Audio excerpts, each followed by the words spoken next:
Hello and welcome to another PlanetDestiny video. Today we will be bringing you some newly leaked information about Comet, House of Wolves, and some of the other Destiny expansions. Recently, an image from inside the Bungie headquarters was leaked. The photo shows what appears to be a timetable of events for Destiny, including expansion information and the first sighting of Comet, Plague of Darkness. Unfortunately, the quality of the image is extremely poor, but we can definitely make out most of the information with certainty. Keep in mind that even though this is a real leak, it's probably old or outdated, so some of these details may change or may have already changed. The image shows that with The Dark Below, the most recent expansion that's already been released, they released 3 missions, 2 strikes, 0 new public events, 0 patrols, 1 new raid, and 3 new PvP maps.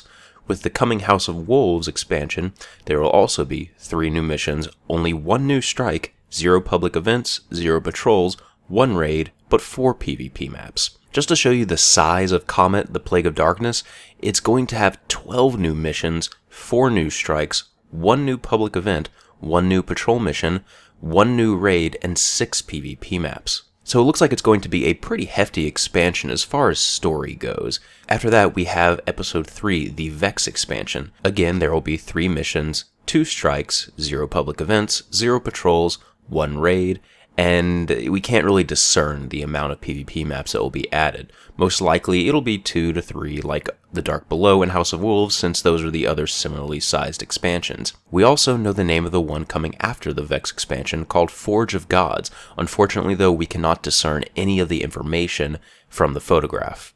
The new raid coming with the House of Wolves will most likely be located on the Reef, which we've known ever since the Reef raid location was found in Destiny's database. As of now, it's called the Arena, but not much else is really known about it. Supposedly, we'll have access to it in March once the House of Wolves is finally released. For those of you who missed the Dark Below / House of Wolves data dump, to quickly recap it, the strike is called the Traitor's Catch. A fallen wolf ship holding an infamous walker has touched down in the Ocean of Storms, breached the catch, and sealed this walker's end.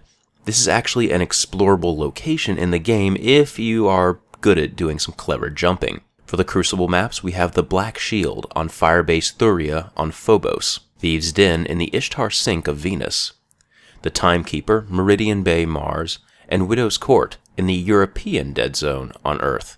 Finally, we're gonna get out of old Russia. For story missions, we have Gone to Ground, search the Cosmodrome for the Wolf Kell who led the revolt against the Awoken.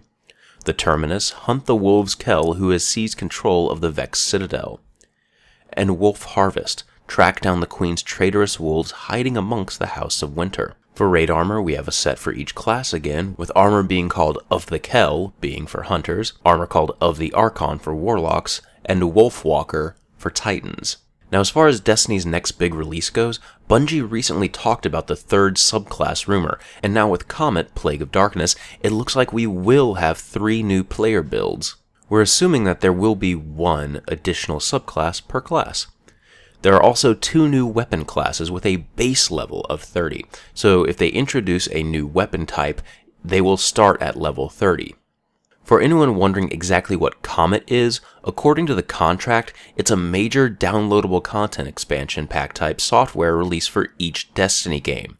I'm guessing that Comet will be sold for $60, including expansion 1 and 2, plus the new content it comes out with. This supposedly will be released sometime this year in September, around the 1-year anniversary of Destiny. But of course, that's not confirmed, and this image could just be showing outdated information. A while ago, Eric Hirschberg said work had begun on the next full game release, so we've still got that to look forward to as well. Before The Dark Below was released, we speculated about the Crota's Inn raid bosses. The Hive ship was included in the enemy code. We assumed these enemies would be in Crota's Inn, but it looks like they'll be introduced in Destiny's next huge content update, Comet, Plague of Darkness.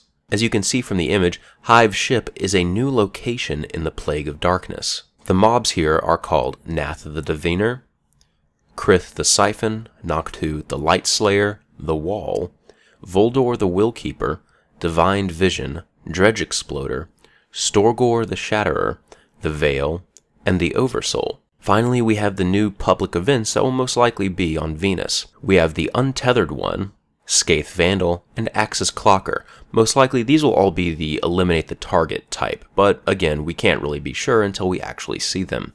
Personally, I'm always excited for new content coming to Destiny. This is an incredibly fun game, and the more to do, the better the game can actually be, in my opinion. Of course, I really hope they give us a little bit more story than they have with The Dark Below, and I really hope they start integrating some of the Grimoire cards into the actual game instead of me having to go online and read them. As far as Comet goes, this sounds very interesting. I've been interested in the whole idea of Comet since I originally heard about it a while back. It sounds like it's going to be a DLC around the original size of Destiny, which will bring a ton of new life into the game. Hopefully they'll release like some new explorable areas like Saturn or Europa. One of those areas would be really nice to add in a DLC of that size. What I'm really hoping for is that they can kind of change the pace of some of the PvE encounters. A lot of them really are just kind of go here, kill these, go here, kill these, and there's not a lot of story integration or anything like that. I didn't know why we were killing Omnigul or anything like that really, even though I played through the entire story missions. So really, I just hope they better integrate the story into the PvE campaign areas as well. So what do you think about all this new information? Leave us some comments below. This has been Patrick Casey with Planet Destiny, your guide to the Destiny universe.